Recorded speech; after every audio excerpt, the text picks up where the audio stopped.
What was hailed as the end to the U.S. combat mission has been followed by continued U.S. military action under the nominal command of Iraqi forces. Even the plan to remove U.S. combat troops from Iraqi cities by June 2009 was not implemented. American troops were at key positions in March during elections for parliament. So what happens at the end of 2011 when all U.S. troops are set to go is a matter for debate. Charles Dunn is a scholar at the Middle East Institute in Washington. I think a lot is going to depend on the United States-Iraq defense relationship going forward. The big question here is, how many troops is the United States going to leave in Iraq after the end of 2011? Dunn says there have been no formal talks about a follow-up to the security agreement on an end to the U.S. presence, as well as the training of Iraqi soldiers for taking complete control. Some in the U.S. military believe the Iraqis are ready to stand up as the U.S. stands down.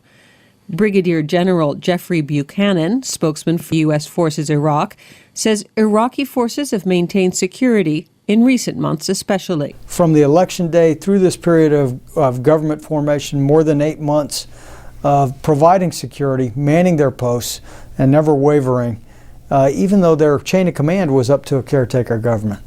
But the group known as the Sons of Iraq is a source of concern for Charles Dunn. The members belong to the Sunni minority that renounced the insurgency to help the U.S. About half of these have been taken into government security positions.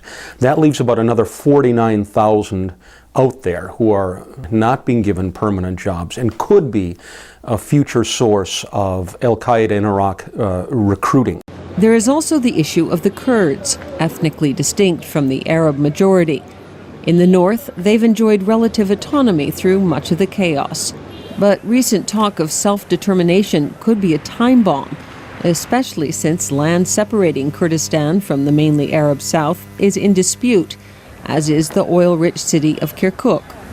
Daniel Surwer of the Johns Hopkins School of Advanced International Studies believes this is the biggest threat to Iraqi stability. I think we need to worry about making sure that by the end of 2011 there's a process in motion that will resolve the Arab-Kurdish problems peacefully. But it's far from certain that the Iraqi government will be able to tackle this issue and others, at least right away. The political haggling since the elections has left whatever government emerges with a huge backlog of issues. While many suggest an inclusive government is ideal, bringing rivals together may pose problems. Charles Dunn. If you have a grab bag government with everybody represented, people have to be picked who can work effectively, who can act as technocrats. And I think this is going to be a very tall order. As the United States steers its mission away from the military and toward the diplomatic, it faces other challenges. Followers of Muqtada al-Sadr, the Iranian-influenced anti-U.S. cleric, are likely to be players in a new government. Al-Sadr is also not fond of the current Prime Minister, Nouri al-Maliki.